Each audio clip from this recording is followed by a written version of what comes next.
नारायणं नमस्कृत्य नरं चैव नरोत्तमं देवी सरस्वतीं व्यासं ततो जयमुदीरये। व्यासाय विष्णुरूपाय सुगदातं तपोनिधिं नमो वै ब्रह्मनिधये वासिष्ठाय नमो नमः।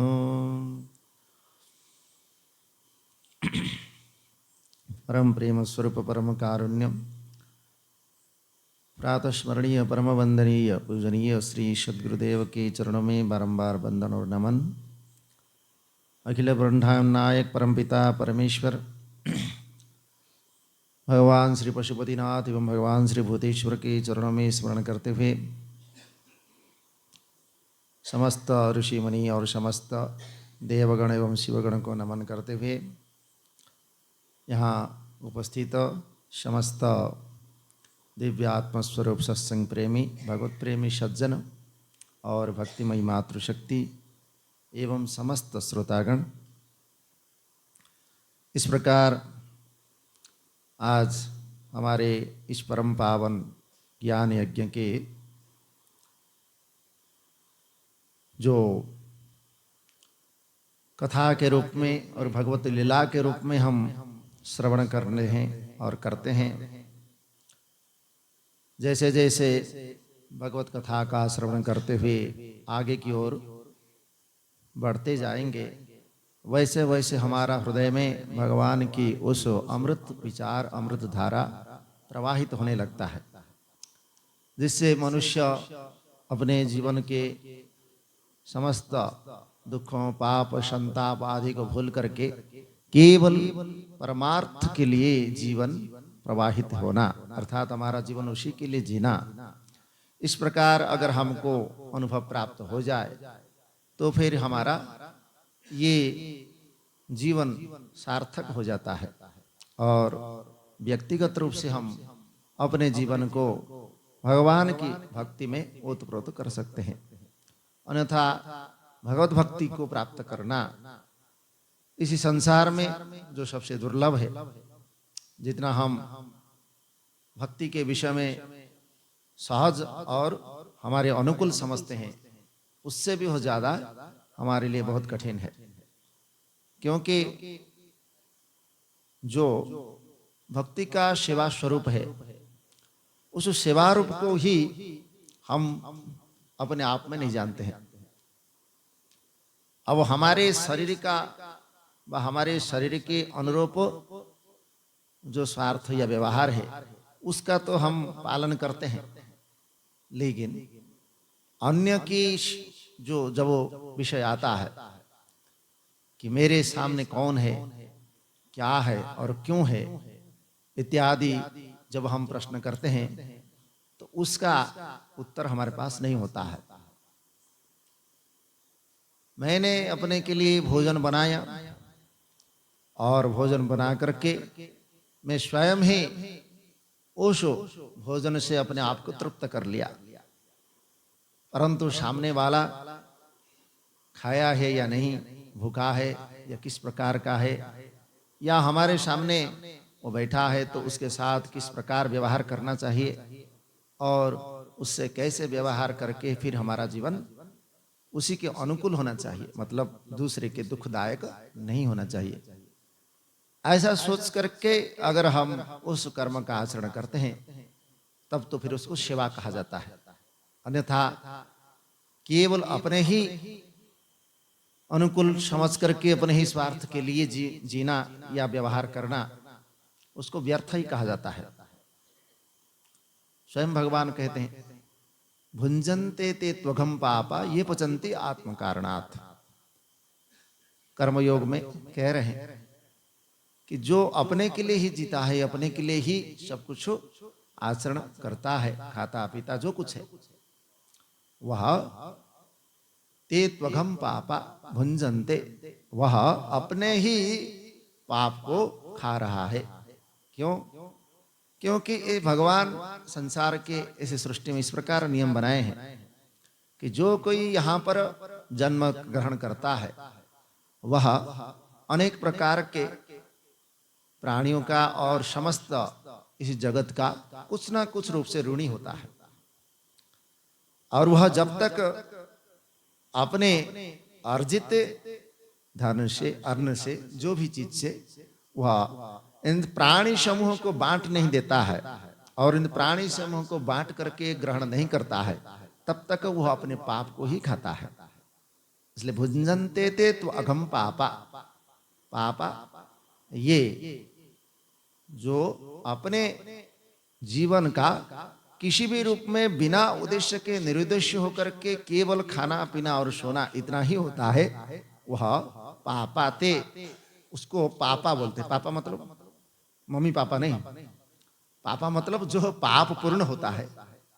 इसलिए हम पापा बुलाते हैं तो उसका गलत अर्थ हो जाता है। अपने पिताजी को हम पापा मतलब जो सबसे बड़ा पापी है, तो इसलिए कई बार गलत अर्थ हो जाता है। तो इसलिए पापा ना बुला करके बापा बुला सकते हैं, मतलब बाप जी, बाबा इत्यादि शब्दों से बुला सकते हैं। पापा बुलाने से उसका अर्थ ही अलग हो जाता है। और पापा शब्द का एक शब्द है, उसको शब्द है पा शब्द। पा शब्द मतलब ये भी संस्कृत का शब्द है। पा मतलब रक्षण, वो हमारे रक्षा करते हैं, इसलिए पा शब्द है। पा शब्द खाली उसका यूज मतलब अगर व्यवहार करेंगे तब तो उसका ठीक है, लेकिन पापा बोल देने से दो अर्थ हो, मतलब उसका अर्थ हो अलग हो गया। तो इसीलिए यहाँ उससे जब जब स्वार्थक निहित या किसी भी प्रकार से अपने जीवन के लिए ही अगर वह कुछ भी प्रयोग करता है, कुछ भी स्वार्थ का, आजकल ऐसे ही हो रहा है। जिसे माता पिता को ही हमने अब से दूर कर दिया, या कई बार होता है कि अपने स्वार्थ के लिए माता पिता ही अपने संतान को छोड़ करके चले जाते हैं। तो ऐसे कई बार होता है जीवन के कारण भी, और अनेक उसका दुख के स्वरूप भी होता है। और उन दुखों के स्वरूप को हम जान करके समझ करके अगर उसका निराकरण कर सकते हैं तो फिर हम धर्म के मार्ग पर, पथ पर चलते हैं। अन्यथा अगर हम पाप के मार्ग में चलेंगे तो फिर हमारा जीवन कभी भी किसी भी रूप में सार्थक तो नहीं हो सकता। अतः भक्ति को प्राप्त करना मतलब धर्म के पथ पर चलना और धर्म के अनुसार व्यवहार करना और धर्म का पालन करते हुए कर्तव्य का समझ करके उसी के अनुरूप अपने आप को, जीवन को जीना, तब जाकर के भक्ति की प्राप्त होती है। ऐसे हम सोचेंगे कि जैसे कहीं से हमने सुन लिया भगवान नाम लेंगे तो भगवान की भक्ति जो प्राप्त हो जाएंगे, वो तो ठीक है, लेकिन हमने दवाई तो ले ली, तो ये भगवत नाम हमारी दवाई है भव रोग की। दवाई तो हमने ले लिया, लेकिन पथ्य हमने आचरण के ही नहीं किया। मतलब जैसे हमको सर्दी जुकाम हो गया, अब सर्दी जुकाम हुआ तो हमने उसके लिए जो दवाई की मात्रा है हमने ले लिया, लेकिन उधर से केला, दही और दुनिया भर की जो चीजें हमने खाना शुरू कर दिया, तो फिर उस दवाई का कोई फायदा नहीं। तो उससे जीवन, ये तो हमारा रोग और अधिक से अधिक बढ़ सकता है। तो वैसे ही भागवत नाम का औषधि तो हमने ले लिया और नाम उच्चारण सुनना तो कर भी दिया, लेकिन उसके अनुरूप हमने पथ्य का आचरण नहीं किया। और अपथ्य में चलने वाला व्यक्ति कभी भी भगवान का निकट पहुंच नहीं सकता, और वह बिना कारण ही, अकारण ही उसको अपने जीवन से सब कुछ पुण्य खोना पड़ जाता है। सोच रहे हैं हम तो जैसे 10 दिन हमने व्रत कर लिया, अभी जैसे हमारे गणेश जी का व्रत था, 10 दिन लोगों ने व्रत किया, बस अपने कुछ थोड़ा बहुत अपना निराहार रह करके या आहार पी करके या जल पी करके ऐसे 10 दिन व्रत उन्होंने किया, बहुत बढ़िया। परंतु 10 दिन के बाद अभी जैसे आज गणेश विसर्जन हो गए, अब गणेश विसर्जन हो जाने के बाद फिर उसने शुरू कर दिया अपना मनमानी खाना पीना, जैसे तैसे जो मिल गया ठीक है, कोई बात नहीं। तो इससे क्या हुआ ना, अपने 12 साल के तपस्या जो है एक ही क्षण में उसने नष्ट कर दिया। तो इसलिए आप सोचेंगे मैंने तो इतने साधना किया, इतने सारे जो हमने व्रत नियम पालन किया, लेकिन मुझे उसका फल नहीं मिला। मिलेगा कैसे? आपने विधि को त्याग करके फिर अविधि का आचरण कर दिया। तो अविधि के आचरण करने से तो तुरंत ही हमारा जीवन खतरे में हो जाता है। 5 वर्ष के अवस्था में बालक को हम जब तक उसके विषय में नहीं बताएंगे तब तक वो उसको समझ में नहीं आएगा। इसलिए तो पहले तो बाल्यकाल से ही, अब बच्चा तो वो वैसे भी उसको बात बुद्धि नहीं होती है तो बड़ा दोषपूर्ण उसका बुद्धि होती है, तो इसलिए कुछ नहीं जानता है वो। तो पहले बाल्यकाल में कोई एक बच्चा, जैसे उनकी कथा में आते हैं हमारे जो मांडव्य मुनि की कथा, तो उन्होंने बाल्यावस्था में उन्होंने गलती कर लिया था। बाल्यावस्था में गलती कर दिया था, बोले धर्मराज ने उनको उनके कर्म के फलस्वरूप बहुत सारे दंड दे दिए। अब इतना दंड दे दिया कि उन्होंने उसको न्याय मांगने के लिए सीधा धर्मराज के पास चले गए। धर्मराज के पास जाकर के जब उन्होंने कहते हैं कि आपने ऐसा कौन सा कर्म था इस प्रकार जो है मुझे सूली में चढ़ना पड़ा, मैं तो ऐसा कोई कर्म नहीं देखा। तो बोले नहीं, आपने बाल्यकाल में इस प्रकार कर्म किया था कि कईयों को, टिड्डियों को आपने बेध लिया था कांटे में, और आपको कई अनेक बार सूली में चढ़ना था, लेकिन आपने जो है अपने योग बल से, अपने तप से आपने उस समस्त कर्म को नष्ट कर दिया और इतना ही आपको भोगना था, इसलिए भोगना पड़ा। बोले बाल्यकाल में तो वहां बालक जो है उसका कोई विवेक बुद्धि कुछ नहीं होता है, आपने ऐसी छोटी सी जो है भूल के लिए इतना बड़ा कैसे दंड दे दिया, तो ये आपने न्याय नहीं किया। धर्मराज कहते हैं कि आपकी बात तो ठीक है, लेकिन मैं आज से इस प्रकार नियम करता हूं कि जो बाल्यकाल में बालक कुछ भी आचरण करेगा उसका जो भी पाप होगा या जो कुछ पुण्य होगा वह सब कुछ जो है उसके पालनकर्ता के ऊपर लागू कर दिया जाएगा। अर्थात माता पिता जो भी उसके पालन करता है वह उसी के ऊपर लागू होता है। इसीलिए माँ या पिता को उस बच्चे का बड़ा ध्यान रखना पड़ता है ताकि वो किसी भी प्रकार की अनिष्ट आचरण न करे। तो कम से कम उसका जो शिशु अवस्था है 5-7 वर्ष तक, तो ये शिशु अवस्था तो उसका जो है बहुत ही महत्वपूर्ण होता है। उसको जैसे जिसने जो बोल दिया, जिसने जैसे सिखा दिया वैसे ही हो जाता है। किसी ने बोल दिया तो मूर्ख हो, तो उसको खुद ही बोलता है मैं मूर्ख हूँ, मतलब वो बोलते बोलो उसको मैं मूर्ख हूँ बोलो, वो स्वयं बोलता है मैं मूर्ख हूँ। क्यों? क्योंकि उसको पता नहीं इसका अर्थ क्या होता है और वह उसे ही उच्चारण कर लेता है। तो इसलिए बालक का जो है सरल बुद्धि और उसमें किसी प्रकार का कोई जटिलता न होने के कारण वह क्या कर रहा है क्या नहीं कर रहा है उसको समझ में नहीं आता है, कई बार वह अनर्थ कर लेता है। तो इसलिए वहां कहा गया कि उसको इस प्रकार की अनर्थ से बचाने के लिए माता पिता को सावधान होना पड़ता है, तब जाकर के वह उस दोष से मुक्त हो जाता है। तो ऐसे ही अगर हम बाल्यकाल में जीवन में कुछ नहीं सीखा तो अंततः कौमार या युवावस्था में आकर के तो हम कुछ सीख ही सकते हैं। अगर हमारे पास ऐसा बुद्धि विवेक हो तो उससे क्या होगा, उस शिक्षा से हमारा जीवन के जो कुछ ध्येय या जो कुछ कारण है वो हम प्राप्त कर सकते हैं। तो उससे फिर हमारा जीवन में कुछ ना कुछ भजनीय विषय में जो हम जानते हैं जितना हम क्योंकि कभी भी अब किसी को भी कितना भी बाह्य व्यक्ति हो वह उसी की इच्छा करता है जो उसके लिए सही हो, और मनुष्य के लिए सही वही होता है जो उसके अनुकूल हो, और अनुकूल वही होता है जैसे उसका विचार हो। और उसका विचार अगर विपरीत हो तो उसका विपरीत भावना होगा ही होगा, आप उसको कितना भी उपदेश कर लो।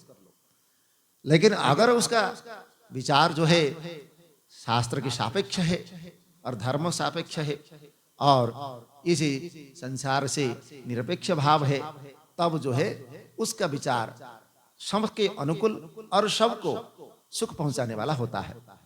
ऐसे अगर विचार जो है हमारे किसी रूप में मिल जाए तो फिर हम भटक नहीं सकते। तो जो भटक नहीं सकते तो फिर हमारा किसी प्रकार से कभी यहाँ पतन होगा या हमारा कभी विनाश होगा या हमारा कभी नष्ट हो जाएगा, ये संभव नहीं है। क्योंकि भले ही इसी जीवन में उस कर्म का फल हमको न मिला हो, फिर भी ये जन्म जन्मांतर में हमको अवश्य उसका प्राप्त होगा ही होगा। जब वो 100 जन्म के बाद भी उनको मांडव्य मुनि को उनका कर्म का फल मिल सकता है तो हमको भी मिलेगा। परंतु इस प्रकार धैर्य और साहस रखना पड़ता है कि मुझे आज मैंने किया पुण्य कर्म तो मुझे आज ही मिल जाए और मैं खुशी हो जाऊं, सुखी हो जाऊं, ये तो कभी संभव नहीं हो सकता। कर्म की गति बड़ी गहन है। तो इसलिए हम किसी भी कर्म का आचरण करते हैं तो कालांतर में उसका फल हमको अवश्य मिलता है। इसलिए भले ही हमको भक्ति बड़ा सहज और सरल लगता हो, लेकिन वह करने में, उसका आचरण में लाने में बहुत कठिन है। इसलिए जिस प्रकार हो हम धर्म का विवेक करना चाहिए और भगवत नाम का आश्रय लेकर के फिर हम उस धर्म की प्रवृत्ति में मार्ग को अवलंबन कर सकते हैं। जैसे जैसे हमारा इस प्रकार भक्ति पूर्वक, भक्ति से युक्त होकर के परमात्मा का चिंतन करेंगे तो इससे हमारा ये जो कथा श्रवण का भाग है इसमें हम सार्थक होता है। अब आज हमारे चतुर्दशी है, भाद्रपद शुक्ल पक्ष, जिसको अनंत चतुर्दशी के नाम से जाना जाता है और ये भगवान विष्णु को समर्पित है। भगवान लक्ष्मी नारायण जो है गरुड़ के पूछने पर उन्होंने कहा था कि ऐसा कोई दिन बताइए जिस दिन मैं आपके भजन करके और आपके अनुकूल आचरण करके अनंत फल को प्राप्त हो जाऊं। तो भगवान कहते हैं कि जब हम अनंत शयन में होते हैं उस समय देवी लक्ष्मी जो है मेरे ही चरण कमल में रहती है। तो उस समय जब योग निद्रा में मैं एक बार इस ओमकार नाद का उच्चारण करूं और ये समस्त, मतलब जैसे हम नींद में जैसे क्या लेते हैं, खराटे जो बोलते हैं इसको, ऐसे ही उस खराटे में मतलब जैसे ही वो ओंकार नाद उच्चारण होगा वैसे ही वो समस्त जगत में उसका शब्द व्याप्त हो जाएगा। तो उस समय उस शब्द के व्याप्त होने से उसको अपने ही जीवन में अर्थात भगवान को मतलब हृदय में धारण करके उस शब्द का धीरे धीरे उच्चारण करके करके करके फिर उसी में ही वो भी कर्म आचरण करेगा, चाहे वह पुण्य कर्म करे, शुभ कर्म करे, किसी भी प्रकार के कामना युक्त कर्म करे, जो भी करे उसको उसका अनंत फल प्राप्त होगा। अतः आज कोई भी कुछ भी जो कर्म करता है उसको उसका अनंत फल प्राप्त होता है। तो गरुड़ जी को बोले कि इस प्रकार इसी भाद्रपद शुक्ल पक्ष चतुर्दशी को मेरी इस अनंत स्वरूप का जो सर्व जगत व्यापक और सर्वत्र विराजमान है उन विष्णुमय स्वरूप का पूजन करके मंगलमय आचरण करते हुए उनका ये ओंकार स्वरूप नाद और ब्रह्म स्वरूप जो मेरा स्वयं व्यापक स्वरूप उसका चिंतन करते हुए दोनों ही स्वरूप में जो पूजा करेगा उसका अनंत फल उसको अवश्य प्राप्त होगा। आज ही हमारी गणेश विसर्जन हुआ तो भगवान ने जो है चतुर्थी से लेकर के चतुर्दशी तक 10 दिन तक उन्होंने जीवन में यही भगवान वेद व्यास जी ने उनको वर प्रदान किया था कि उन्होंने जिस प्रकार उस महाभारत को लिखने में इस प्रकार इतना दिन 10 दिन उन्होंने लगाए थे और अपने जीवन में अथक परिश्रम करके उन्होंने जीवन को बहुत ही जैसे इतना उन्होंने गर्म कर दिया था कि शरीर ही लाल हो गया था उनका, इसलिए लाल सिंदूर भी उनको चढ़ाते हैं। तो उसमें शरीर जब गर्म हो गया तो वहां पर देवी उमा जो है बड़े व्यथित होने लगे और उन्होंने कहते हैं कि जब तक मेरे पुत्र का ये जो गर्म जो श्वास और श्वास जब तक ठीक न हो जाए तब तक जो है मैं किसी प्रकार के स्थिर नहीं बैठ सकती। इसलिए वो फिर वह जब वो प्रकृति के फिर उग्र रूप होते हैं तो वहां पर फिर भगवान वेदव्यास उनको लेकर के सरस्वती नदी में जो है उनको डुबाते हैं। फिर वो शांत नहीं होते हैं तो फिर वह वो दुर्वारस जो होते हैं उस दुर्वारस का फिर ला करके उनको पिलाते हैं और उनको फिर वो दुर्वारस में उनको संतुष्ट करते ऋषिगण, तब जा करके वो संतुष्ट होकर के फिर वो शांत होता है। इसलिए कभी भी शरीर में गर्मी बढ़ जाए या पेट में गर्मी बढ़ जाए तो कुछ नहीं खाना है, बस दुर्वारस उसको ले लो और उसमें थोड़ा सा मिश्री डाल दो और उसको पी जाओ। शरीर भी उसका गर्मी जो है ठंडा हो जाएगा, पेट भी ठंडा हो जाएगा और गैस या जो एसिडिटी आदि दोष है वो भी दूर हो जाता है। तो इसीलिए गणेश जी का ये 10 दिन जो है उनका बड़ा प्रिय मतलब दुखदाई हुआ। इसलिए जो भी इसे 10 दिन के रूप में उनकी पूजा व आराधना व कुछ भी करता है तो देवी उमा उनको वरदान प्रदान करते हैं कि जो बुद्धि सिद्धि या विद्या या जो भी कोई किसी रूप में चाहता है उसको उसी के अनुरूप फल उसको प्राप्त हो जाता है। तो इसीलिए ये चतुर्दशी के इस प्रकार के महात्म्य है। तो इसी चतुर्दशी के अवसर पर हम लोग आज तो वैसे हमारा अंतिम जो ज्ञान यज्ञ का अंतिम था आज, फिर आज से हम और भी 7 दिन तक इस प्रकार श्रवण करेंगे और कम से कम सप्तमी तक जो है हमारा इस प्रकार ये श्रवण का फल आपको प्राप्त होगा। और भगवान किसी देवमय स्वरूप का जो अवतार रूप में भगवान ग्रहण करते हैं, इस अवतार कथा का श्रवण करके फिर उसमें कुछ और विशेषता जो भगवान की कथा में है उस विशेषता का बता करके फिर इसी शिव पुराण कथा का आगे हम 7 दिन मतलब सप्तमी को इसका विराम होगा। तो इसलिए आज हम अवतार के रूप में जो भैरव अवतार है भगवान के, काल भैरव जिसको कहते हैं, उस काल भैरव जो है काशी में प्रसिद्ध है। और काशी में काल भैरव का जब तक वहाँ वह रक्षक है, मतलब काशीपुरी के वह रक्षा करता है, और वहाँ जब तक उस रक्षाकर्ता के रूप में उनसे अनुमति नहीं लेते हैं तब तक काशी में रुकना आपके लिए कठिन कारक है। इसलिए सबसे पहले काशी में अगर निवास करना है तो काल भैरव से पहले अनुमति लेने होते हैं, फिर देवी अन्नपूर्णा से अनुमति लेना होता है, उसके बाद ढूंढीराज जो भगवान विघ्नेश्वर गणेश जी का ढूंढीराज को पहले पूजा करना होता है, उसके बाद विश्वनाथ भगवान को आकर के वहां पूजा करके उनसे अनुमति लेकर के फिर काशी में निवास किया जाता है। ऐसे अगर आप खुद जाकर के काशी में निवास करने लगेंगे तो आप कभी भी कुछ भी नहीं कर सकते। आप खुद एक बार देख लो, आप बिना कुछ आज्ञा लिए अगर काशी में रहने की इच्छा करते हैं तो देखो आपको कुछ ही दिन में कुछ ना कुछ विघ्न हो जाएगा, कुछ ना कुछ रोग हो सकता है, कुछ ना कुछ और कुछ हो सकता है, क्या और कुछ कारण पड़ सकता है जो वहां से आपको भागना ही पड़ेगा। तो इसीलिए काशीवासी होना ये भगवत कृपा के बिना संभव नहीं है। तो उस काशी के रक्षा के लिए ये काल भैरव का स्वरूप है। तो ये कैसे हुआ, यहां पर उसके अवतार के रूप में कहा गया है। तो भैरव जी है जो ये भगवान शंकर के ही एक पूर्ण रूप है, शिव जी की ही माया से जो मूर्ख लोग है, अविवेकी है, इस प्रकार उन्हें जान नहीं सकते। आज भी वो जो एक काला धागा होता है जो बांधते हैं लोग सब, वो काला धागा भैरव जी का ही होता है। उसी को ला करके बांधने से अनेक प्रकार के दोष आपके नष्ट होते हैं, कई प्रकार के जो भूत प्रेत आदि दोष या और भी कुदृष्टि आदि ये दोष नष्ट हो जाते हैं, इसलिए काला धागा बांधते हैं लोग। तो इसलिए वहां पर कहते हैं कि भगवान के उस काल भैरव स्वरूप को यहाँ तक कि देवता लोग भी नहीं जान पाते हैं। तो इसमें कोई आश्चर्य नहीं है, क्योंकि भगवान की माया बड़ा दुर्विज्ञ है। वेद यद्यादि चात्मानं च एव परमेश्वरः तदा विन्दन्ति ते सर्वे स्वेच्छया नहि कोपितम्। यदि भगवान स्वयं अपना ज्ञान करा दे तभी वहां उनको हम जान सकते हैं, और अपनी इच्छा से कोई भी उन्हें नहीं जान सकता। और यद्यपि सर्वगोपी महिषान, भगवान महेश्वर सर्वव्यापी है, किंतु कोई कोई मूढ़ बुद्धि वाला यहाँ उनको देख नहीं सकते और जान भी नहीं सकते, क्योंकि वह कोई वाणी का तो विषय है नहीं कि हम उनको कह दे और कोई उसको समझ ले, और मन का भी कोई विषय नहीं है कि हमने कुछ उनको मन से मनन या चिंतन कुछ कर लिया और उनको जान लिया। ऐसा तो ऐसे जो अगोचर स्वरूप है, ऐसे उनको उनकी कृपा के बिना समझना संभव नहीं है।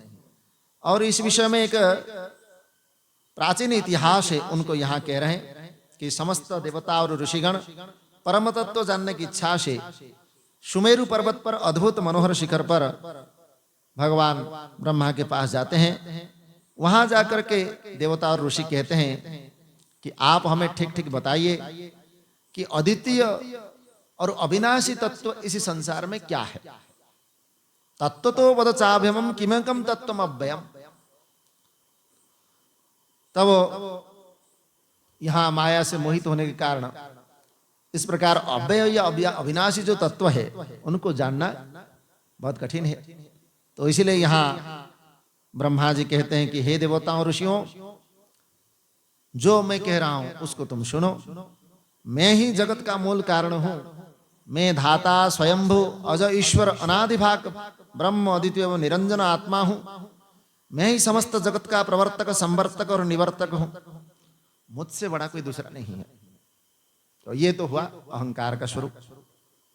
तब ब्रह्मा जी की इस बात को भगवान विष्णु भी सुन रहे थे, तो उन्होंने भी इस प्रकार भगवान की लीला से मोहित होकर के कहा कि हे ब्रह्मदेव, योग से युक्त होते हुए भी आपकी यह मूर्खता उचित नहीं है। परम तत्व को न जान करके आप व्यर्थ ही कह रहे हैं। संपूर्ण लोगों के कर्ता परम पुरुष परमात्मा यज्ञ स्वरूप नारायण मायाधीशम परम गति प्रभु मैं ही हूं। आप मेरी आज्ञा से ही इस सृष्टि की रचना करते हैं। मुझे इस प्रकार ईश्वर का अनादर करके आपको इस प्रकार जीवित रहने का अधिकार नहीं है। इस प्रकार परस्पर तिरस्कृत को होकर के वह दोनों ही मोह बस एक दूसरे को जीतने की इच्छा करके आपस में विवाद करते हैं और अपने अपने विषय में वेद प्रमाण की अपेक्षा से प्रमाण तत्वज्ञ, क्योंकि इसी संसार में सर्वश्रेष्ठ प्रमाण परतः प्रमाण स्वतः प्रमाण, ये दोनों में ही वेद ही प्रमाण है, श्रुति जिसको कहते हैं। तो इसलिए दोनों के प्रमाण के स्वरूप कौन इस जगत के श्रेष्ठ और अविनाशी अद्वितीय स्वरूप है, उसको जानने की इच्छा से वह वेद के समीप जाते हैं और वहां जाकर के दोनों ही वेद स्वरूप परमात्मा से पूछते हैं कि आप लोगों के जो संदेह है उसको दूर करने वाले प्रमाणों को हम कह रहे हैं, अर्थात वेद भगवान इस प्रकार कह रहे हैं। तो उस समय कहते हैं कि यशुमुक्तम प्रमाणम नम किम तत्वम समगाविचार, वेद में कही गई समस्त विधि को ब्रह्मा जी और विष्णु जी ने कहा कि जो कुछ भी आप लोग कहेंगे वही हम उसको प्रमाण मान लेंगे। तब प्रथमतः ऋग्वेद कहते हैं यदंतस्थानि भूतानि यतः सर्व प्रवर्तते यदाहो परमं तत्त्वं शरुद्रस्त्व एक एव ही। ऋग्वेद अपने वचनों से कह रहे हैं कि जिनके भीतर संपूर्ण भूत समाहित है और जिनसे सब कुछ प्रवृत्त होता है, अर्थात वह घटते हैं और बढ़ते भी है, और एवं जिन्हें परम तत्व कहते हैं, अर्थात जिनका कभी नष्ट भी नहीं हो सकता है, वह एकमात्र रुद्र स्वरूप है और वही परम तत्व है, वही परम गति है। इस प्रकार ऋग्वेद के वचन के सुन करके वो दोनों पहले से संदेह मुक्त नहीं होते हैं। फिर उसके बाद यजुर्वेद अपना वचन कहते हैं यो अज्ञै खिलो ऋषो योगेन च समिज्यते येनम प्रमाणम खलु नः स एक सर्वदृक् शिवः।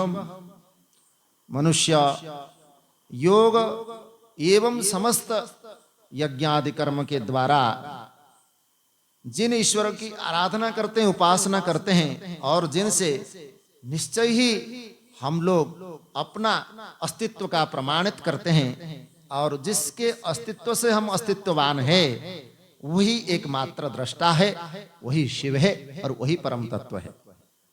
इस प्रकार यजुर्वेद के कहा गया है। सामवेद फिर कहते हैं कि यनेदम भ्रम्यते विश्वम योगिर्भ्यो विचिन्त्यते यद्भासा भासते विश्वम स एक त्र्यंबकः परः। जब यजुर्वेद के वचनों से भी दोनों ने संतुष्ट नहीं हुए तो वो सामवेद कहते हैं कि ये जगत जिनके द्वारा भ्रमण कर रहा है, मतलब ये जगत सृष्टि भी हो रहा है और पालन भी हो रहा है, फिर संहार हो रहा है और सृष्टि का कार्य क्रिया जिसने भी घटित हो रहा है, अपने आप में क्रिया घटित हो रहा है। और योगी जन जिनका बार बार चिंतन करते हैं, अर्थात जो भी योगी मुनि तपस्वी आदि जो जो सत्व का व जो तत्व का चिंतन करते हैं और जिनके प्रकाश से ये समस्त संसार बार बार प्रकाशित हो रहा है। इसलिए वहां कहा गया न तत्र सूर्य भाति न चंद्र तारकम नेमा विद्युतो भांति कुतो एवं अग्नि। जहां सूर्य भी प्रकाश नहीं दे सकता है, चंद्रमा तो नहीं, तारा भी नहीं और ये बिजली भी नहीं, तो फिर ये अग्नि क्या कर सकता है। तमेव भान्तम अनुभाति सर्वम, और जिसके प्रकाश से हम सब प्रकाशित हैं। कहाँ? सो गए तो कुछ पता ही नहीं, उठ गए तो कहते हैं मैं सब जानता हूं, सो गए तो कहते हैं मैं कुछ नहीं जानता हूं। तो ऐसे कैसे होता है? जब आप सर्वज्ञ हो तो फिर आपको सोते समय भी ज्ञान होना चाहिए, लेकिन वहां कहते हैं कि मैं कुछ नहीं जानता हूं, और उठ करके कहते हैं कि मैं सब जानता हूं, अमुक अमुक अमुक है। तो ये सब जो विभेद भेदपूर्ण जो ज्ञान है, इसका तो हमको पता रहता है, लेकिन अभेद जो ज्ञान का हमको पता नहीं रहता है कि निद्रा में भी मैं हूं, और जागृत में भी मैं हूं, और स्वप्न में भी मैं हूं। तीनों काल में मैं जो जानने वाला हूं, ये मेरा अभेद रूप है, इसको हम नहीं जानते हैं। इसलिए तीनों काल को तो हम जानते हैं, लेकिन तीनों काल में एक ही स्वरूप है, उसको हम नहीं जानते, क्योंकि उसका प्रकाशक होने पर भी हम उसका ज्ञान नहीं है। इसलिए कहते हैं जो सबका प्रकाशक है और सबको प्रकाशित कर रहे हैं, वह हमारे अवस्थाओं को भी, हमारे धर्म को भी, हमारे कर्तव्यों को भी, हमारे कर्मों को भी, सबको प्रकाशित कर रहे हैं। फिर भी हम उनको नहीं जान सकते हैं, और नहीं जानते हैं। इसीलिए कहते हैं कि जब भगवान के विषय में कोई पूछता है आप भगवान को जानते हो, तो नहीं जानता हूं। क्यों? क्योंकि उसका हमने कभी अनुभव किया ही नहीं। तो उस अनुभव ज्ञान से रहित होने के कारण उससे हम प्रकाशित होने पर भी अप्रकाशित रहते हैं। हाँ, इसलिए हमको अल्पज्ञ कहा गया। कोई कितना भी बोल दे कि मैं बहुत कुछ जानता हूं, कुछ नहीं जानता है। जितना हम ज्ञान जानते हैं, इस ज्ञान स्वरूप परमात्मा का ये एक अंश भर भी नहीं है। तो अपूर्ण ज्ञान जो स्वरूप परमात्मा है, अब आप खुद ही देख लो, इसमें हमारे शिव पुराण में 24,000 श्लोक है। इस 24,000 श्लोक में आप अगर एक भी श्लोक उसको याद करते हैं, तो इस 24,000 श्लोक में एक श्लोक कितना हुआ? उसका थोड़ा सा अंश हुआ। तो इससे आपको पता लगता है। अब ऐसे तो वहां वेद में 1,00,000 मंत्र है। अब 1,00,000 मंत्र से आप कितना याद करोगे और कितना उसका समझोगे? इसलिए सर्वज्ञाता तो आप हो नहीं सकते। सर्वज्ञाता तो वो है जो वेद भी प्रमाण है, और मतलब स्वतः प्रमाण है वेद में, और परतः प्रमाण, और उससे प्रमाणित करने वाले युक्ति भी है। दोनों तरफ से उसको प्रमाणित कर सकते हैं, वही सर्वज्ञ है। तो इसीलिए यहाँ दोनों तरफ से यहाँ जो प्रकाशित कर रहे हैं, संसार को भी प्रकाशित कर रहे हैं, और जिनसे ये सब प्रकाशित हो रहा है वे एकमात्र त्र्यंबक स्वरूप, त्र्यंबक मतलब जिनका त्रिनेत्र है, और वही शिव है, परम तत्व है। इसलिए उसी है मानना चाहिए। इस प्रकार सामवेद कहते हैं। उससे भी संतुष्ट नहीं हो तो अथर्ववेद भी कह रहे हैं, यम प्रपश्यन्ति देवेशं भक्त्वनुग्रहणं जनाः तमाहुरेकं कैवल्यं शंकरं दुःखतः परम। जिनकी भक्ति का अनुग्रह प्राप्त करके भक्तजन भगवान का साक्षात्कार करते हैं, उन दुख रहित एवं कैवल्य स्वरूप एकमात्र शंकर को ही परम तत्व कहा गया है। मतलब कुल मिलाकर के चारों वेदों ने एक ही परम तत्व है, जिनको ये समस्त जगत जानता भी है और स्वीकार करता भी है, और नहीं भी स्वीकार करता है तो उसको जबरदस्ती मानना भी पड़ता है। तो इसलिए वह एकमात्र परम तत्व है। इस प्रकार वेदों के वचन को सुनकर के दोनों ब्रह्मा जी और विष्णु जी भी अचेत हो गए। तब मुस्कुराकर उन वेदों से कहने लगे कि आप लोग जो है जो कह रहे हैं, आपको कुछ भी ज्ञान नहीं है।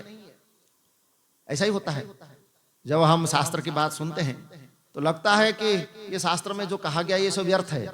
क्यों व्यर्थ है? क्योंकि उसका बात हमको समझ में आता ही नहीं।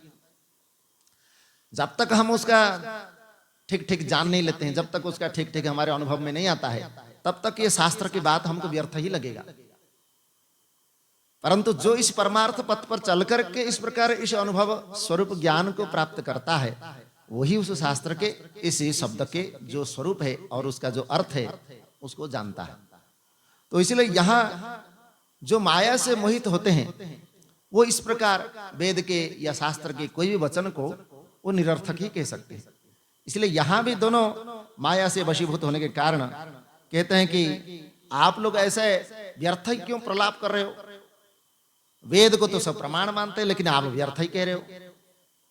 जो आप लोगों को आज क्या हो गया? अब देखो, जो दंभी या जो अहंकारी अभिमानी पुरुष होता है, उसको आप झूठ ही सही, मिथ्या ही प्रशंसा उसको कर दो तो भी बड़ा खुश हो जाता है। लेकिन अगर उसको आपने सत्य बात कह दिया कि जो है आपको इस प्रकार करना या कहना या इस प्रकार होना नहीं चाहिए, तो देखो आपका क्या हाल होगा। तो तुरंत ही आपको जो है, इसलिए कहते हैं जो दुष्ट बुद्धि वाला है या ऐसी जो दंभी पाखंडी हो, उसके सामने कभी सत्य को कहना नहीं चाहिए। क्यों? क्योंकि वो आपके सत्य को कभी स्वीकार नहीं करेगा, इसलिए उसके सामने मिथ्या भी नहीं कह सकते, इसलिए चुप रहना ही अच्छा होता है। इसलिए कहते हैं सत्य को जहां कहना चाहिए और सत्य को कहने से उसका परिणाम जहां अच्छा मिलेगा वहां कहना चाहिए। जहां मिथ्या हमको आरूढ़ होना नहीं, मिथ्या को हम नहीं चाहना और सत्य को ग्रहण करना, इसलिए दोनों ही सर्व में इस प्रकार कई बार मोहित हो जाते हैं। हम सोचते हैं कि मैं जो कह रहा हूं ठीक कह रहा हूं, लेकिन कई बार वही हमारा दुख का भी कारण हो जाता है। इसलिए कहते हैं कि ना वदेत अप्रियम असत्यम। सत्य तो हमने कहा, लेकिन अगर अप्रिय हो गया तो वो फिर दूसरे के लिए दुखदाई हो सकता है, हमारे लिए भी दुखदाई हो सकता है। इसलिए अप्रिय सत्य को नहीं कहा जा सकता। और प्रिय मतलब सत्य तो प्रिय होता है, सत्यम ब्रूयात प्रियम ब्रूयात। सत्य भी कहो, अच्छे भी कहो और सत्य भी होना चाहिए, दोनों होना चाहिए। लेकिन वो किसके लिए? ना वो हमारा धर्म के मार्ग को प्रशस्त करने के लिए हो, अर्थात हमको कुछ अच्छी रास्ता मिल रहा है, अच्छी रास्ता आगे जाने के लिए बढ़ना है और अच्छे मार्ग में जाकर के हमको कुछ आगे महान कार्य करना है, तब तो उस प्रकार उस सत्य और प्रिय बात को कहना चाहिए। परंतु वहां पर अगर सत्य अप्रिय हो गया तो फिर हमारे लिए दुखदायक हो सकता है। और वही फिर हमने अप्रिय कथा तो कहा, लेकिन वो प्रिय कथा में सत्य नहीं है, अर्थात हमने दूसरे का ऐसे बड़ा प्रशंसा तो कर दिया, लेकिन उसको प्रिय लगा और प्रिय वचन ये हुआ, परंतु उसके अनुसार वो सत्य नहीं है, तो इसलिए उसको भी झूठ ही कहा जाएगा। तो इसलिए ये झूठ मतलब मिथ्या वचन कहने से उसे तो पाप लगता ही है, चाहे कैसे भी कहे। दूसरे को अच्छा लगने के लिए या हम कुछ अपने स्वार्थ की सिद्धि के लिए मिथ्या कहेंगे तो मिथ्या का तो पाप लगेगा ही। परंतु सत्य है तो सत्य को आचरण करना पड़ता है। तो इसलिए कहते हैं कि भले ही आप लोगों ने हमको सत्य बात कह दी, लेकिन हम इसको स्वीकार नहीं करते हैं। इसलिए वेद के वचन को भी कह रहे हैं, आप तो प्रलाप कर रहे हो, व्यर्थ ही कह रहे हो। और आज आप लोगों को हो क्या गया है, अवश्य ही आप लोगों का सारा ज्ञान जो है नष्ट हो गया। यही होता है। कई बार जो है हमारे महात्मा लोग जब कुछ कहते हैं तो ये लोग जो अहंकारी जो लोग होते हैं प्रश्न कर लेते हैं और प्रश्न करके कहते हैं कि देखो आपका कहना तो ठीक है, लेकिन आज आपकी इस बात को हमको अच्छा नहीं लगा। क्यों अच्छा नहीं लगा भाई? महात्मा तो वही कहेगा जो अच्छा मतलब शास्त्र उपयुक्त बात हो, शास्त्र के अनुकूल बात हो। तुमको अच्छा क्यों नहीं लगा ना? इसलिए अच्छा नहीं लगा कि ये कुछ अटपटा सा लगा है बात कुछ, तो उसमें क्यों ऐसा मतलब बात किया हुई? तो बोले नहीं नहीं, हमने जो अपने बारे में और किसी बारे में हमने सुना था, वैसा जो मैंने जैसा सुना था वैसा आपने नहीं कहा। मैंने जैसे सुना था अगर वैसा किया होता तो फिर वो ठीक होता और मेरे विपरीत आपने कहा, इसका मतलब आपने ये बात को सही नहीं कहा। तो इसीलिए इससे उसका अभिमान का परिचय होता है।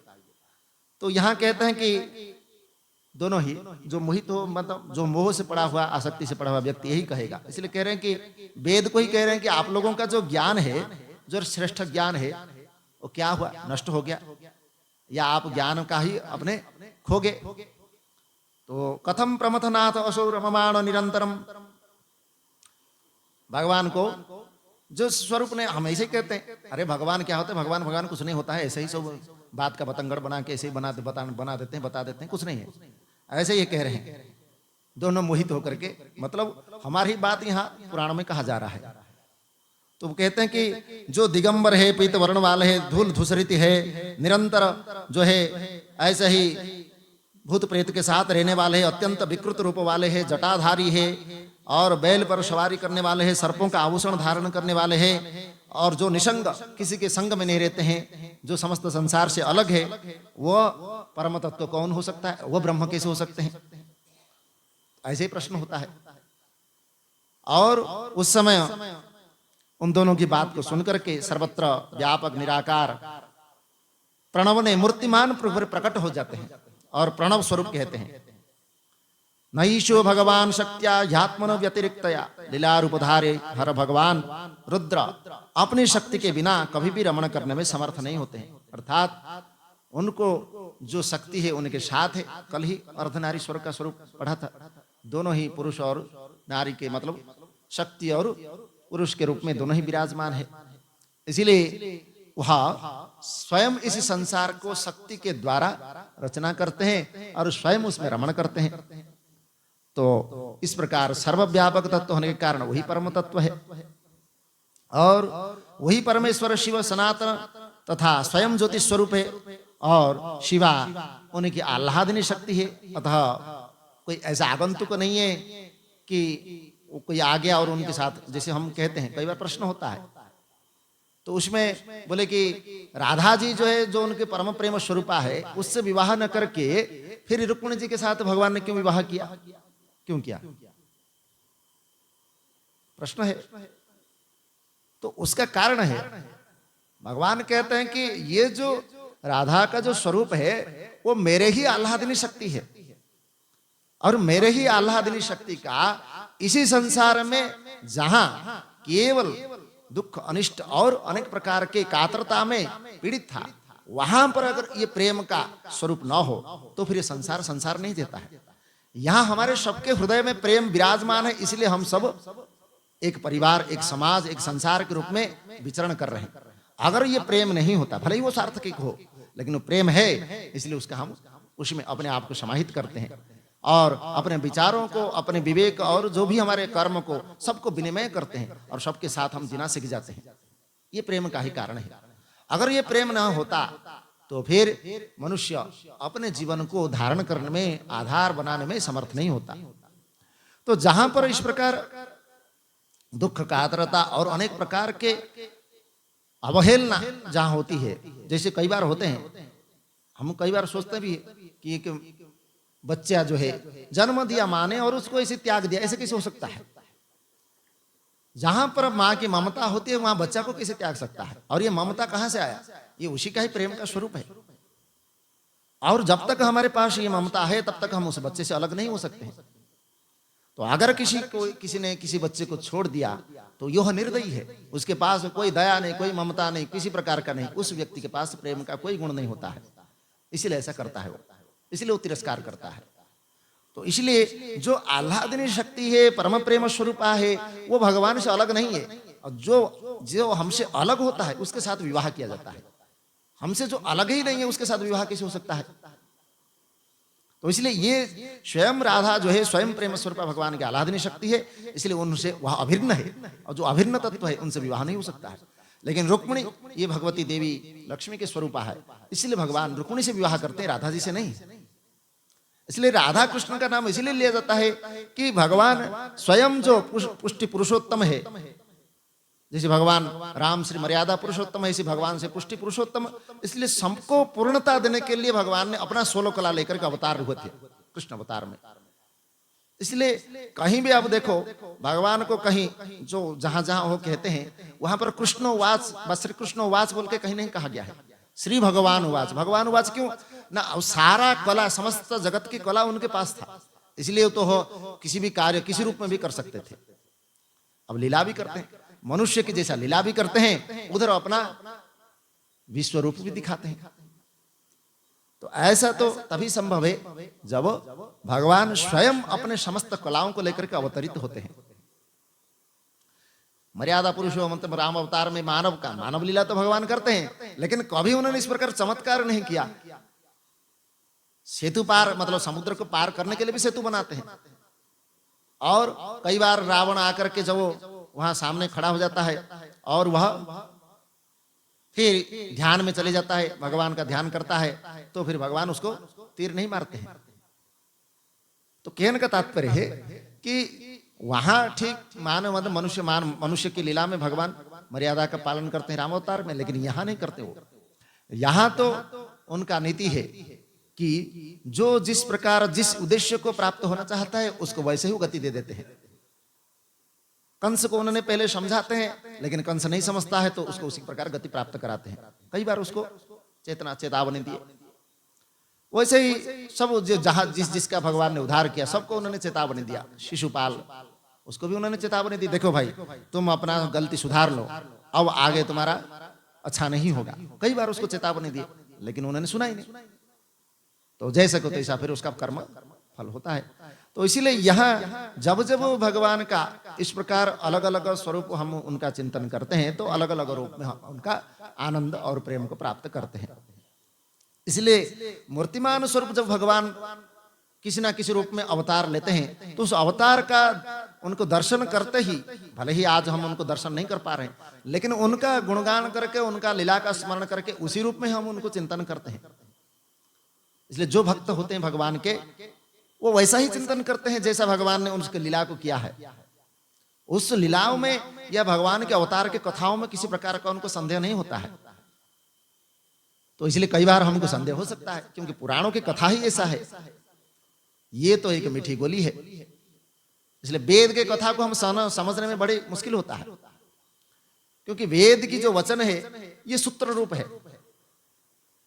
अब जैसे समझ लो, एक उदाहरण देके बताते हैं कि सत्यम वद, ये वेद का वचन है। सत्यम वद, सत मतलब सच बोलो, इतना ही कह दिया। तो कौन कहता है? ना वो आपको आज्ञा दे रहा है, कौन है? ना वो हमारा जो स्वामी है, वो हमको आज्ञा दे रहा है कि आप सच बोलो, इतना ही कह दो, चुप हो गए। लेकिन पुराण में ऐसी कथा नहीं है। सत्यम वद धर्मम चर, सत्य बोलो, धर्म का आचरण करो, इतना आपको आज्ञा दे दिया। अब आपको कैसे सत्य, सच्चे क्या है, क्या बोलना है, क्या करना है, क्या नहीं, कुछ पता नहीं आपको। लेकिन पुराण में कहा मतलब बताया क्या ना, उसको आपको बच्चे की तरह समझा रहे हैं। ना एक हरिश्चंद्र नाम के राजा थे, उन्होंने अपने जीवन में सत्य को पालन करने के लिए अपने राज्य भी खो देते हैं, अपने पुत्र को भी खो देते हैं, अपने पत्नी को भी खो देते हैं, परिशेष में अपने को भी बेच देते हैं, और अंत में उस सत्य की विजय होता है।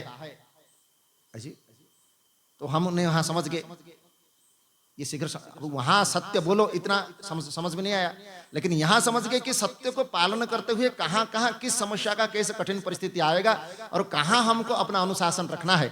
इससे आपको कथा से तुरंत मालूम हो गया, यही पुराण कथा है। तो पुराणों की कथा पे जब हम मतलब आगे गति करते हैं तो ये आपको बच्चों की तरह समझा रहे हैं कि आप इस प्रकार इस कथा को इस रूप में समझो। तो इसीलिए यहाँ कोई भी अवतार की जब कथा होती है तो उसमें कोई संदेह नहीं होता है, या भगवान की कोई भी लीला इस प्रकार का जब कथा होती है तो उसमें कोई संदेह नहीं होना चाहिए। तो इसलिए यहाँ कथा का विचार इसी प्रकार ही किया जाता है। तो इसलिए यहाँ लीला रूपधारी भगवान रुद्र जो है अपनी शक्ति के माध्यम से प्रणव का आविर्भाव करते हैं, और वे स्वयं भगवान की आह्लादनी शक्ति है देवी पार्वती। इसीलिए आगंतुक नहीं अपितु उन्हीं के समान नित्य तथा उनसे अभिन्न है। क्योंकि उन दोनों ने प्रश्न किया था कि जो इस प्रकार पार्वती के साथ रहने वाले हैं वो कैसे परम तत्व हो सकते हैं।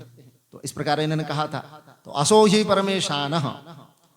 उस समय ओंकार के इस प्रकार कहने पर शिव की माया से मोहित होकर के ब्रह्मा और विष्णु अज्ञान जब दूर नहीं हुआ, तब उसी समय उस प्रकाश से पृथ्वी तथा आकाश के अंतराल को पूर्ण करते हुए एक महान ज्योति जो है उन दोनों के बीच में प्रकट हुई।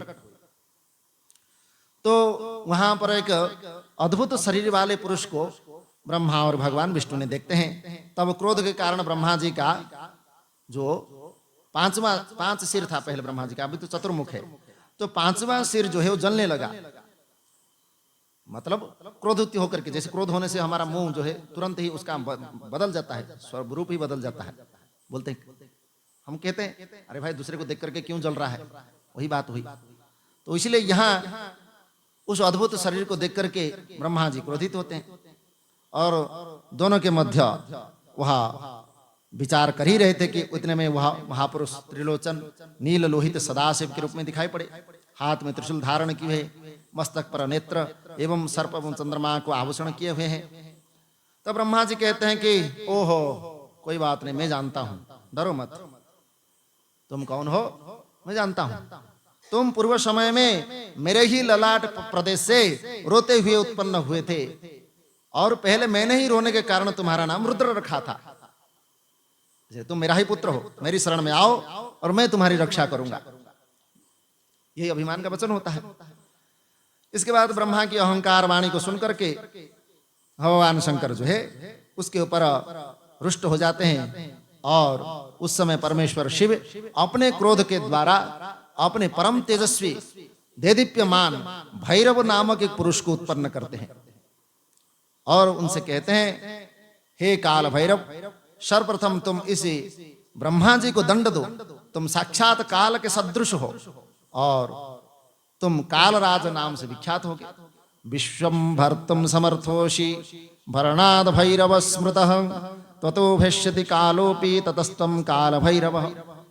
तुम संसार का पालन करने में समर्थ हो, उसका भरण पोषण करने में भी तुम भैरव, मतलब रक्षा करते हुए, रक्षा भी शब्द है, भी भय, भय शब्द के अर्थ में रव, रव मतलब जो अव शब्द अवरक्षण, सबको रक्षा करते हुए और शत्रु को भयभीत भी कर सकते हैं, तो इसलिए उनका नाम भैरव है।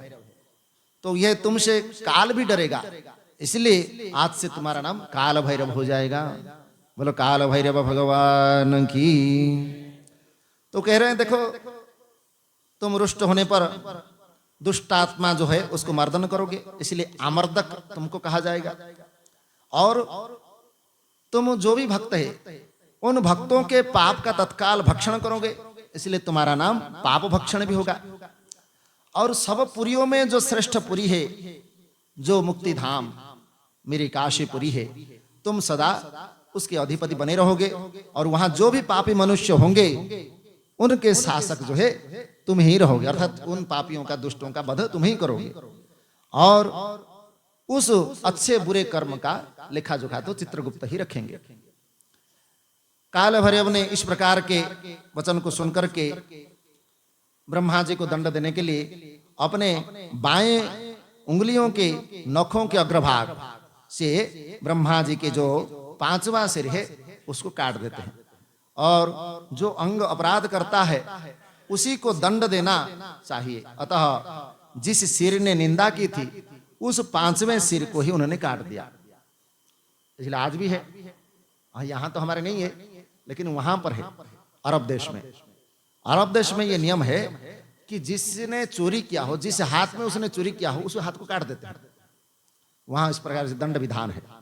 तो इसलिए इन्होंने भी कहा कि जो जैसे अपराध करता है उसको उसी दंड देना होता है। उसके बाद अर्थ छिन्नम विदिशूरा दृष्टतो भिततो हरि, उसके बाद ब्रह्मा जी के सिर को कटा हुआ देख करके भगवान विष्णु भी भयभीत हो गए और फिर शतरुद्र, ओम नमस्ते रुद्रमन्यव उतोत ईशवे नमः इत्यादि शतरुद्र मंत्र से भक्तिपूर्वक भगवान की स्तुति करने लगते हैं।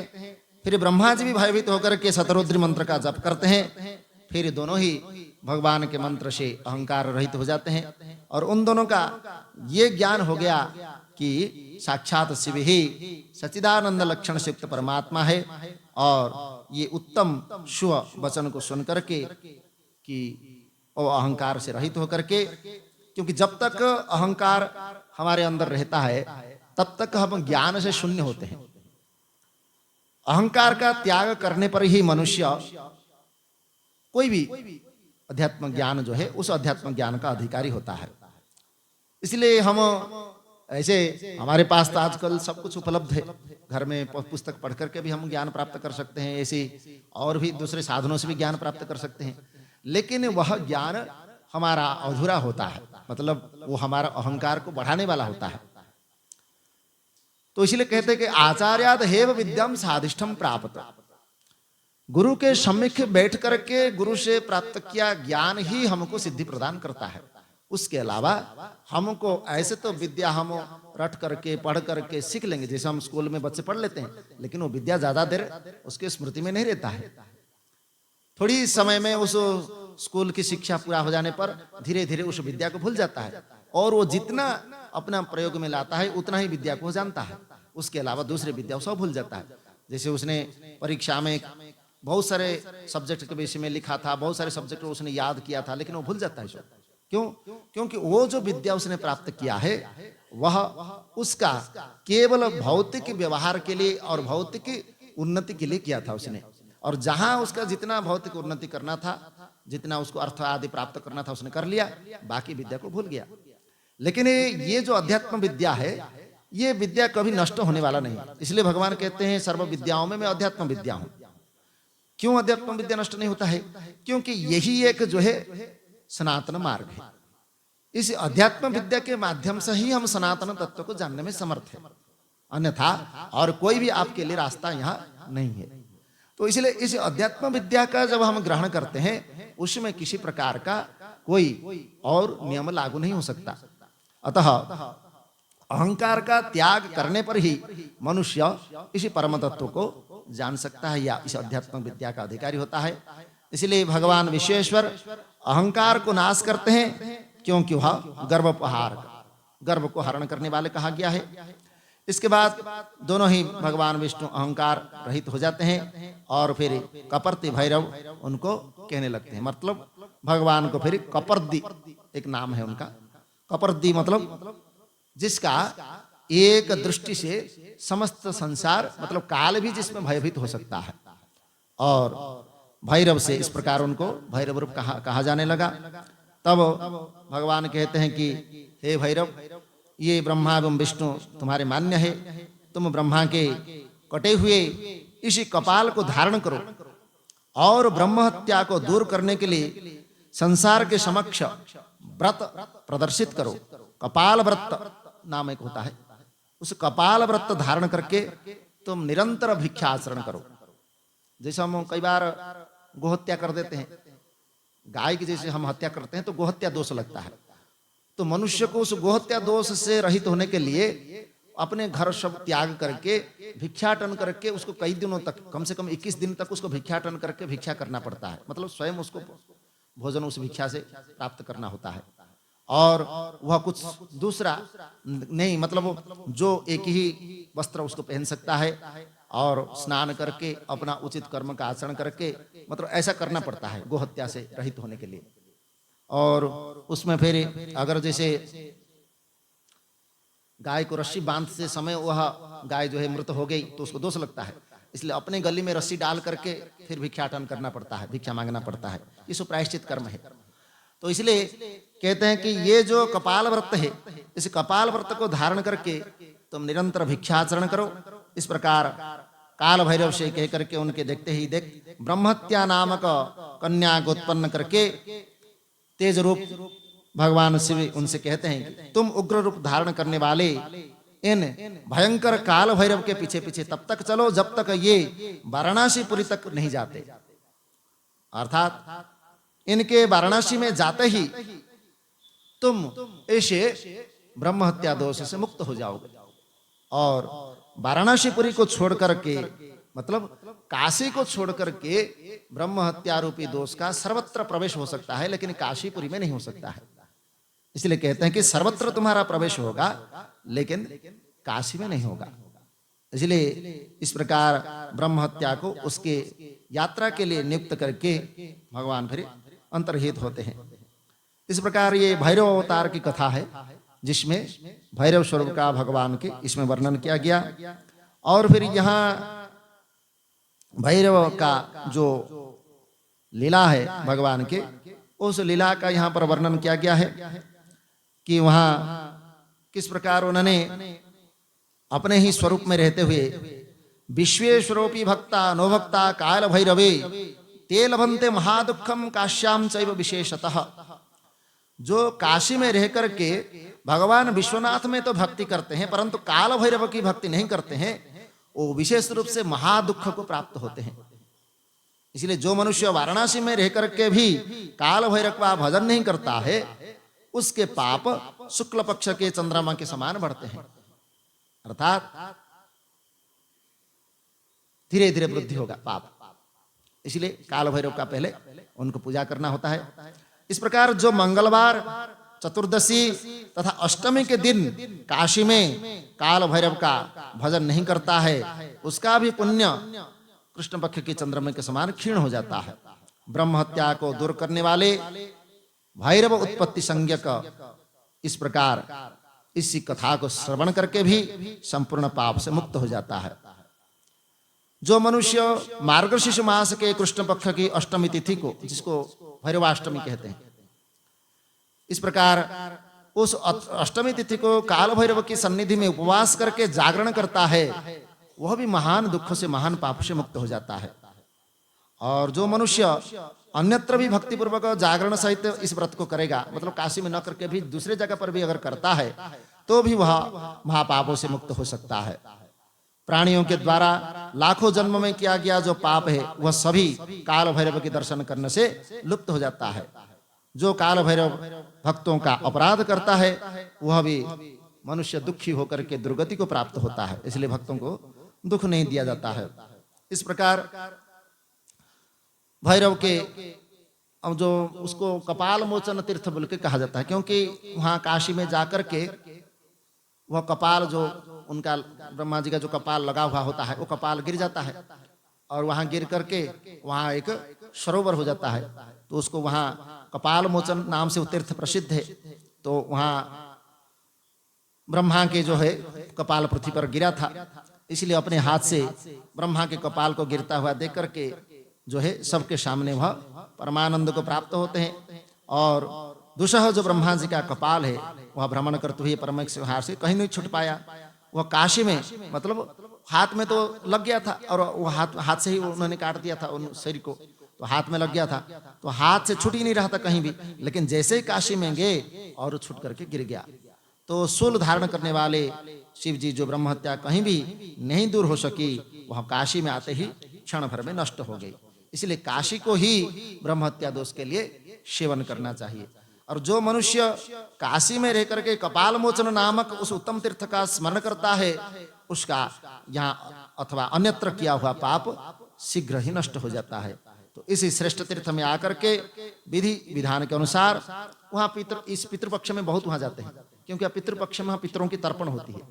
तो इस पितृपक्ष में वहां तर्पण करने से अनेक प्रकार के दोष से वहां छुटकारा मिलता है।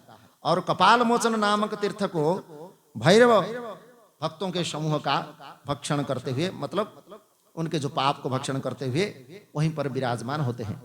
इसलिए सुंदर लीला करने वाले सज्जनों के प्रिय भैरवात्मा भगवान शिव इस मार्गशीर्ष मास के कृष्ण पक्षी अष्टमी तिथि को आविर्भूत हुए थे। मतलब भैरव के रूप में इसी धराधाम पर इसी अष्टमी तिथि को मार्गशीर्ष मास में हुए थे, इसलिए उसको भैरवाष्टमी के नाम से प्रसिद्ध है। तो ये काल भैरव की कथा जो समस्त दुखों के नाश करने वाले और भगवान का ये अवतार के स्वरूप में आविर्भाव हुआ था, उसकी कथा को यहाँ पर कहा गया। फिर भगवान का के शार्दुल अवतार होते हैं, जो भगवान नरसिंह के स्वरूप में आते हैं। तो पहले वहाँ हिरण्यकश्यप को तो वहाँ भगवान पहले मार देते हैं, लेकिन मारने के बाद उनका क्रोध शांत नहीं होता है।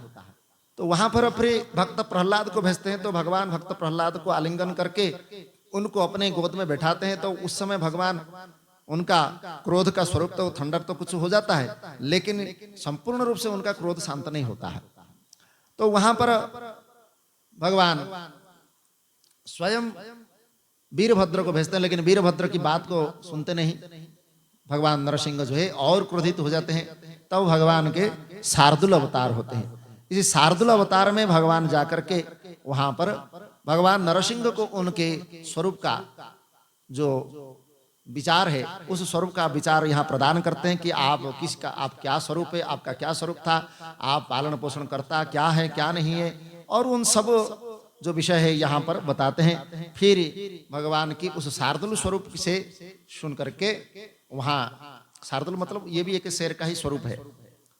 तो वहां पर सुन करके उसको फिर वहां नरसिंह भगवान शांत होते हैं, और शांत होकर के भगवान की शार्दुल अवतार का भी प्रसिद्ध हुआ। और भगवान के फिर सर्वावतार, सर्वावतार मतलब वहां सर्व मतलब दर्भ, जो बोलते क्या बोलते उसको, दिन का जिसको बोलते हैं। तो उसमें क्या हुआ कि एक बार समस्त देवताओं को अभिमान हो गया, और अभिमान होकर के उन्होंने बहुत ये मतलब सोच लिया कि हमारे से यहाँ कोई बड़ा नहीं हो सकता, और बड़ा नहीं हो सकता तो इसका सोच करके उन्होंने परस्पर जो है अपने आप को श्रेष्ठ मानने लगे। तो उसी प्रकार यहाँ यदा यदा ममो ज्ञेयम, यहाँ उनको देख करके भगवान जो है एक तिनके का रूप धारण करते हैं और तिनके का स्वरूप में उनको इस प्रकार उनके बीच में प्रकट होते हैं। तो उनको बोलते हैं कि आप अगर कोई इस तिनका को कोई उड़ा दे तब तो फिर आपको सर्वश्रेष्ठ माना जाएगा।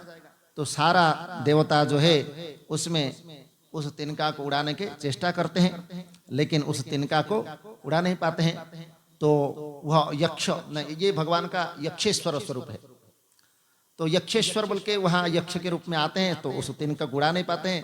तो उनको फिर वहाँ जानने की चेष्टा करते हैं, लेकिन वहाँ जान नहीं पाते हैं। तो वहाँ पर यक्ष रूप में भगवान उनको फिर दर्शन देते हैं और बोलते हैं कि जो इसी सामान्य तिनका को उड़ा नहीं सकते और उस तिनका को नहीं उड़ा करके आप जो है इस प्रकार अपने आप को श्रेष्ठ कैसे कह सकते हैं। इसलिए भगवान के फिर उस स्वरूप को विचार करते हैं और विचार करके यहाँ फिर उसमें उनको दर्शन देने के लिए कहते हैं। तो समस्त देवता भगवान के उनको दर्शन करने की इच्छा रखते हैं। तो वहां पर स्वयं देवताओं के आश्चर्य को दूर करने वाले आकाशवाणी हुई यक्ष रूप में, और सबका अहंकार अपहरण करने वाले सदाशिव भी आप ही है। इसलिए कहते हैं कि ये परमेश्वर ही सबके कर्ता भरता और संहर्ता है और उनके बल से ही जीव बलवान है। इस प्रकार महादेव सबके अभिमान को दूर करने वाले आपके माया को कोई नहीं जान सकता है, इसलिए हम आपको पहचानने में भूल कहिए। तो सब देवता फिर भगवान की स्तुति करते हैं और बोलते हैं कि आपने यक्षेश्वराय, जैसे हम पढ़ते हैं यक्ष रूपाय, तो यक्षेश्वर का रूप धारण करके जो हम लोगों के मत को आपने दूर कर दिया और उसे हम लोग आपके कृपाल का अनुग्रह मानते हैं। इसीलिए इस प्रकार शिव जी के यक्षेश्वर नाम का अवतार वर्णन किया गया, जो सबको आनंद देने वाला है और सुख प्रदान कर देने वाला है। और वहां कई बार कह देते हैं यज्ञों स्वरूपाय बोलते हैं ना, वहां जो पंचाक्षर स्तोत्र होता है ना, यक्ष स्वरूपाय होता है। वो कई लोग यज्ञ स्वरूपाय बोल देते हैं, लेकिन वहां यक्ष स्वरूप, यक्ष स्वरूप इसलिए है कि भगवान का यक्ष अवतार हुआ है, इसलिए उनको यक्ष स्वरूपाय कहा जाता है। और आगे जो हमारा कथा है, जो एकादश रुद्र भगवान के अवतार है, तो एकादश रुद्र के फिर दुर्वासा के अवतार हुए, फिर हनुमान जी के अवतार हुए, फिर वहाँ अलग अलग नटेश्वर अवतार हुए। ऐसे अलग अलग अवतार है और भी अवतारों की कथा है। तो फिर ये तो आज समय हो चुका है, फिर इसका जो कथा है ये भगवान के समर्पित कथा है, क्योंकि वैसे तो भगवान के वहाँ जो 24 अवतार की कथा हम पुराणों में सुनते हैं, भागवत पुराण में, तो यहाँ पर भगवान के अलग अलग अवतार के रूप में कथा के जो विषय को कहा गया है, ये जब तक रुद्र के जो हमारे जितने भी जो शैव लोग हैं, जिनको मतलब शिव को मानने वाले हैं, उनको इस कथा का ही मतलब ये इस अवतार कथा को ही सुनाते हैं, दूसरे कथा को नहीं सुनाते हैं। ये अवतार कथा और उनके जो भस्म और रुद्राक्ष आदि के विषय यही कथा को सुनाते हैं जो शैव लोग हैं, ये दूसरी कथा को नहीं सुनाते हैं। तो ये उनके विषय में कहा गया है कि अवतार के कथा को इसलिए सुनाते हैं कि शिव के अंश के रूप में उनको वह मानते हैं कि हम भी उनके शिव के अंश हैं। वह फिर दूसरे को तो वह इष्ट के रूप में ग्रहण नहीं करते हैं, भगवान शंकर के इष्ट के रूप में मानते हैं। इसलिए बोलते हैं कि हम भी उन शिव के अंश है, इसलिए उनके अवतार को कथा के सुनकर के ही हम कृतार्थ मतलब अपना मुक्ति का कामी हो सकते हैं, दूसरे माध्यम से नहीं। इसलिए वो अवतार कथा को बार बार चिंतन करते हैं। तो आज भी हम भगवान के अलग अलग अवतार के विषय में सुना, और आगे भी हम जो भगवान के हनुमान और दुर्वासा अवतार और रुद्र अवतार के विषय में सुनेंगे, और गृहपति आदि भी अवतार भी उनके हैं, और उसका भी हम विचार करेंगे। तो आज की इस विषय का यहीं पर विराम देते हैं, फिर अगले विषय हम आगे के विचार में रखेंगे। बोले सच्चिदानंद भगवान की जय, सद्गुरुदेव भगवान की जय। ओम जय शिव शंकर हर हर। ओम सर्वे भवन्तु सुखिनः, सर्वे सन्तु निरामया, सर्वे भद्राणि पश्यन्तु, मा कश्चित् दुःखभाग् भवेत्। अशतो मा सद्गमय, तमसो मा ज्योतिर्गमय, मृत्योर्मा मृतं गमय। ॐ पूर्णमदः पूर्णमिदं पूर्णात् पूर्णमुदच्यते, पूर्णस्य पूर्णमादाय पूर्णमेवावशिष्यते। ॐ शान्ति शान्ति शान्तिः। भगवान त्र्यंबक मंत्र उच्चारण करें। ओम त्र्यंबकं यजामहे सुगंधिं पुष्टिवर्धनम्, उर्वारुकमिव बन्धनान् मृत्योर्मुक्षीयमामृतात्। ओम त्र्यंबकं यजामहे सुगंधिं पुष्टिवर्धनम्, उर्वारुकमिव बन्धनान् मृत्योर्मुक्षीयमामृतात्। ॐ त्र्यंबकं यजामहे सुगंधिं पुष्टिवर्धनम्, उर्वारुकमिव बन्धनान् मृत्योर्मुक्षीयमामृतात्। भगवती का ध्यान करके उनके मंत्र का उच्चारण करें। ओम शरणागत दीनार्त परित्राणपरायणे, सर्वस्यार्ति हरे देवी नारायणे नमस्तुते। ओम शरणागत दीनार्त परित्राणपरायणे, सर्वस्यार्ति हरे देवी नारायणे नमस्तुते। ओम शरणागत दीनार्त परित्राणपरायणे, सर्वस्यार्ति हरे देवी नारायणी नमस्तुते।